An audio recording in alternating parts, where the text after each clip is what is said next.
Shalom Ibu Bapak, Saudari dan Saudara yang terkasih. Jumpa lagi dalam Lawatan Hati GKI Residen Sudirman. Tema kita hari ini adalah Dia Buka Jalan. Dan saya akan membacakan bagi kita semua firman Tuhan yang ada di dalam Yesaya 43 ayat yang ke-19. Lihat, aku hendak membuat sesuatu yang baru yang sekarang sudah tumbuh. Bukankah kamu mengetahuinya? Ya, aku hendak membuat jalan di padang gurun dan sungai-sungai di padang belantara. Ibu bapak, saudari dan saudara, saya ingat satu pengalaman waktu itu saya dan istri saya sedang cuti ke Bali dan kami mencoba mencari satu tempat wisata yang baru. Nah, kami menggunakan GPS waktu itu dan kami mulai menyusuri jalan yang ditunjukkan oleh GPS itu. Tetapi ternyata ketika kami menyusuri jalan itu makin lama jalannya semakin sempit, dan akhirnya betul-betul kami ketemu dengan jalan buntu.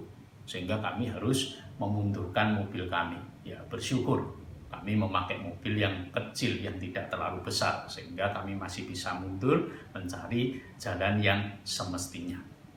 Bertemu dengan jalan buntu pasti sering kita alami di dalam kehidupan kita.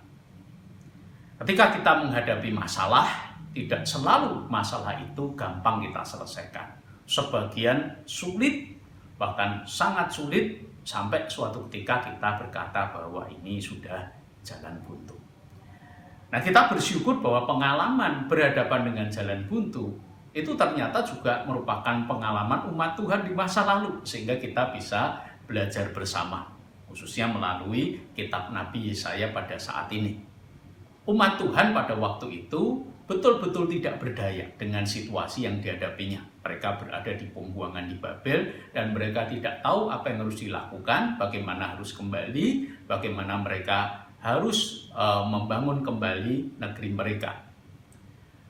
Nah, dalam situasi seperti itulah melalui Nabi Yesaya Tuhan berfirman bahwa Dia akan membuat sesuatu yang baru. Dan kalau kita baca di ayat 19b, sesuatu yang baru itu didefinisikan atau diuraikan sebagai jalan di padang gurun dan sungai-sungai di padang belantara. Artinya sesuatu yang memang sebelumnya tidak pernah ada. Nah, inilah salah satu janji Tuhan kepada umatnya. Dan ini bukan yang pertama kali, ya, beberapa penafsir mengkaitkan ini dengan pengalaman mereka sebelumnya waktu mereka baru keluar dari tanah Mesir dan mereka harus berjalan di padang gurun, jalan yang sebelumnya belum pernah mereka kenal, apalagi mereka tempuh. Janji ini menegaskan bahwa Tuhan akan terus menyertai umatnya di sepanjang masa. Sehingga ketika berhadapan dengan jalan buntu, umat Tuhan akan selalu menemukan jalan keluar, yaitu jalan yang sebetulnya Tuhan sendiri yang buka bagi umatnya.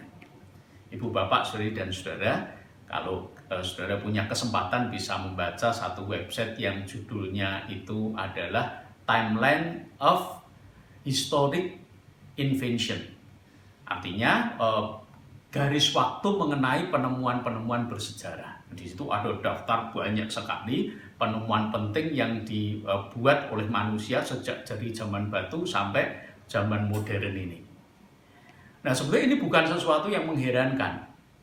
Karena kalau kita membaca di Alkitab kita, di bagian awal kitab Kejadian, ketika manusia jatuh dalam dosa dan setelah manusia jatuh dalam dosa itu, Tuhan tidak menarik kemampuan, hikmat yang sepenuhnya dari manusia sehingga manusia bisa terus menemukan banyak hal yang baru. Sudah bisa membuka itu di Kejadian pasal yang keempat. Mereka bisa beternak, bisa membuat tenda, bisa menemukan permainan musik, kecapi, dan sebagainya. Nah, artinya Tuhan betul-betul menyertai kehidupan umatnya sehingga mampu menghadapi situasi-situasi yang sukar. Namun lebih dari itu, ayat yang kita baca melalui Nabi Yesaya juga menegaskan ketika kita sungguh-sungguh tidak berdaya, Tuhanlah yang mengerjakan bagi kita. Tuhanlah yang membuat jalan itu bagi kita. Nah, pengalaman kami, saya cerita kembali pengalaman waktu tersesat di Bali itu.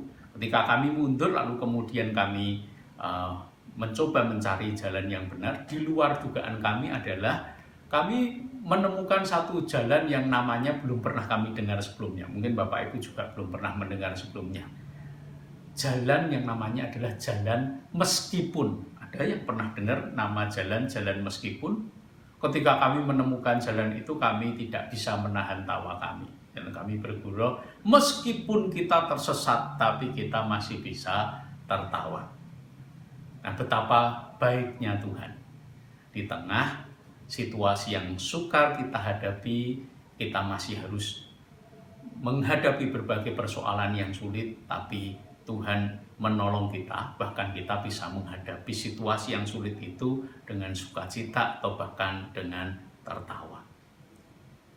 Biarlah, kalaupun kita masih harus menghadapi situasi yang sukar, apapun bentuknya itu, kita boleh tetap percaya Tuhan menyertai kita, Tuhan memberi kita kemampuan untuk menghadapinya, dan pada waktu kita sungguh-sungguh tidak berdaya, Tuhan yang akan buka jalan bagi kita.